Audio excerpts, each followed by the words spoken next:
welcome to our exhibit, Magna Carta, Law, Liberty, and Legacy here at the Legislative Assembly Visitor Center. The documents that we have are Magna Carta and a copy of the Charter of the Forest, both of which were produced in 1300, and they're on loan to us from Durham Cathedral, which is a beautiful building in the United Kingdom, otherwise known as Hogwarts, because it was the site of the filming for the first two Harry Potter movies. Magna Carta is really important to Canada as well as lots of other countries around the world because of its foundational importance to lots of different human rights.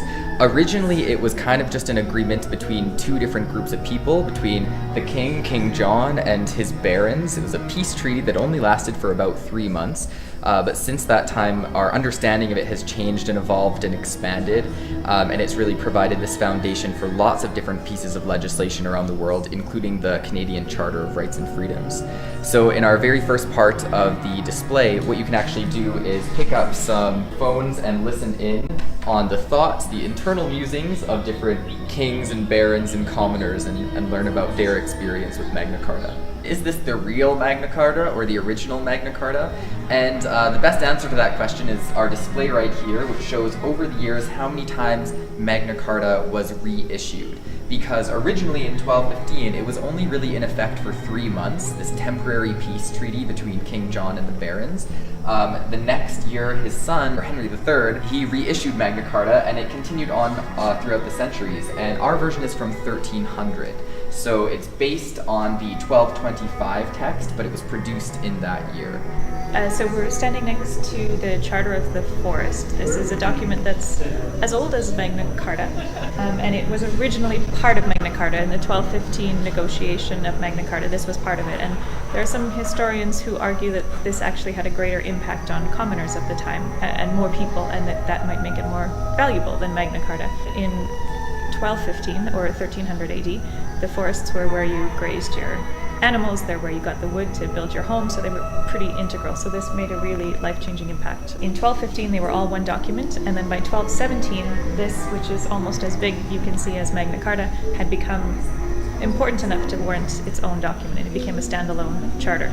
There are only 3 known copies that still survive. There were only 2 until last February when they found a copy of both Magna Carta and the Charter of the Forest in a scrapbook. So this document behind me is Magna Carta. It was engrossed in 1300 AD, sealed by King Edward. It's the 1225 text. So Magna Carta, as Bruce said, was first negotiated in 1215, but a lot of historians, since that one was repealed immediately after, would say that the 1225 text is actually the one that really made a difference to people. So that's the text that's inside this, and King Edward reaffirmed it in 1300. Barons probably spoke French, even though this was done in England, and the official written language at the time was Latin. So that's what both of these documents are written in. It is not signed by the king, as many people think. It was sealed. So the big circle that you see at the bottom, the big wax, that's King Edward's seal, and that's what actually made it official. So it's when he affixed his seal to the documents that they became proclamations or confirmations. It's been at Durham Cathedral since then. As far as we know, it hasn't left. And most places, when they got the new document, the new legal text, discarded the previous ones because they were obsolete. So Durham is unusual in that it kept them, and it's really neat that they have a whole line of new versions, basically, of Magna Carta. So this one here is 1300, and the reason they're touring the documents is to celebrate the 800th anniversary of Magna Carta's first sealing in 1215. It was sealed in the inside frame in Durham. The conservators there sealed it, mounted it inside that frame, and that's how it traveled. And so there's climate controls in the gallery. It's about 18 degrees in here and about 50% humidity. There's also passive humidity controls inside the cases. So there's a sort of backup inside the cases to keep the humidity high, because obviously a Canadian winter is much drier than an English winter. You'll also notice that the light levels are really low in here. It's below 50 lux, which is sort of the maximum amount of light that it can be exposed to. You'll notice also that there's no direct light on the documents. The light comes up and is bounced off of a mirror, so we've done everything we can to minimize the stress that these documents are under. We want them to last for another 800 years or more. So the exhibit that we have over on this side takes you through the translation of the actual documents. So on this particular one, if you read it right now, you're going to have difficulty being in Latin. But the magic of the screen is when you hit the translate button, it takes you through and brings you back over to the English translation of the document. As we scroll through, there's a lot of language that was used back in this time that a lot of people won't always have the translation for, even in today's language. So as we walk through, we can press on different words, and it'll give you the glossary, and you can click on through and get more in-depth language. So a lot of students are coming through and learning new words and saying, well, what is disparagement and what is tenement? And they can kind of go through. Then we can also look at the measurements for ale. So if that's important for you, if you're a craft brew person, you can come down and figure out what those were back at that time. So a lot of the language and a lot of those clauses, are no longer required in today's society. You can come down to clause 39, and that's where you can take a look at it and you can find that famous clause.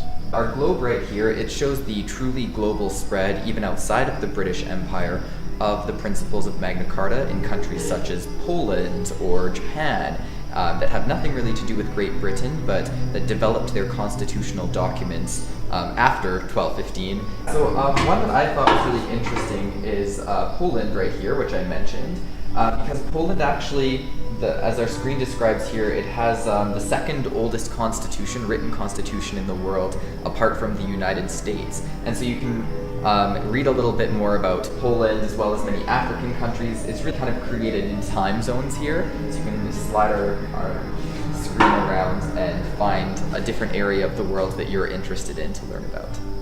My favorite part of our whole exhibit actually is this screen right here, which talks about if we were to make a modern Magna Carta in the spirit of the Charter of Rights and Freedoms, what would be some important clauses that we would want to include in that? And of course, because we live in a pluralistic society, everyone has different values and different ideas about what's the most important. And we're asking visitors to choose their top 3 and rank them. And once they do that, then they can see in comparison to what people have chosen all across the country, because we're kind of the last stop on the Magna Carta tour. It's visited Winnipeg and Ottawa and Toronto as well.